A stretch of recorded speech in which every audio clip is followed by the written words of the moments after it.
Hyundai Grandeur салон ішіне салдырлаған дыбыстар шығады жаман жолдардан. Мінекей осындай.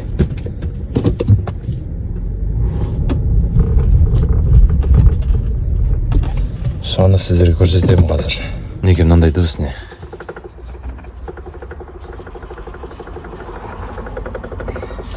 Река десеңіздер, ағытып тастады мінекей. Жеке жатыр екеуі, бос жатыр әйбір.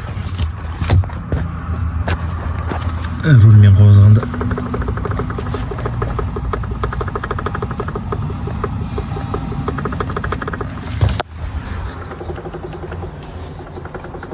тақылдайды осылай. Так, мінекей былай әйбірімізді шешіп аламыз, қолға алғаннан кейін моторчигін шешеміз. Моторчигін алғаннан кейін мына жерде темперіміз болады осындай, резинка. Осы темперіміз гүл тәрізді желініп кетеді. Желінгеннен кейін люфт пайда болады. Люфт пайда болғаннан кейін тықылдайды солай, тарсылдайды салон ішінде. Осыны ауыстырамыз. Осыны ауыстырғаннан кейін мына жерде осы моторчигіміздің валының пружинасы болады, итеріп тұратын осы шестигранник. Осыны шешкеннен ішінде пружина шығады, соны созып салып жіберу керек тоже. Қазір көрсетемін. Былай аласыздар.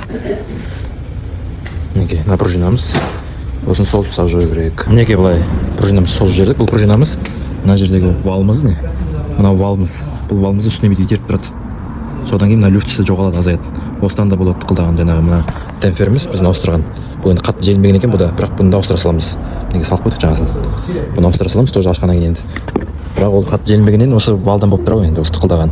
Осыны да ашып былай пружинасын созып, отырып қалған пружинасын қайтадан сала саласыздар пружинасын. Содан кейін тықыл басылу керек. Қазір осыны салып жинап енді көреміз. Өздеріңіз істесеңіздер болады неке. Неге пружинамызды салдық. Енді крышкасын жабамыз. Осындай күшпен кіреді ғой. Сол кезде итеріп тұрады валымызды.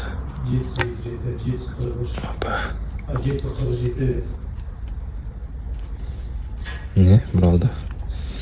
Осы валымыз не? Мына валымызды итеріп тұратын болып тұр ғой. Содан кейін тықылдап қою керек. Люфтісі жоғалып. Ал мінекей бағанағы жүрген жолымыздан көрейік, тексеріп. Бір үн жоқ қой мінекей. Бағанағы салдырлаған дыбысымыздың біреуі де жоқ. Қойды.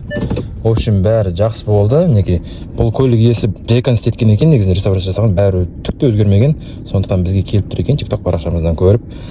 Мінекей осылай өздеріңіз істеп алсаңыздар болады. Қолдарыңыздан келсе, қолдарыңыздан келмесе бізге істетсеңіздер болады. Негізі нақты дұрыстап диагноз қою керек. Бірінші осылай ақшаларыңыз ауаға кетпеу үшін.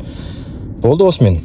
Жаңағы пружинамыздан болған негізі ақау бұнікі. Сол жергеннен кейін жаңағы валымызды итерді, пружинамыз отырып қалған болып тұр ғой. Валды itергеннен кейін арасындағы люфтісі азайып, тықылдағымыз жоғалды. Егер де сіздердің көліктеріңізде қандай да бір ақау болса, бізге хабарласыңыздар.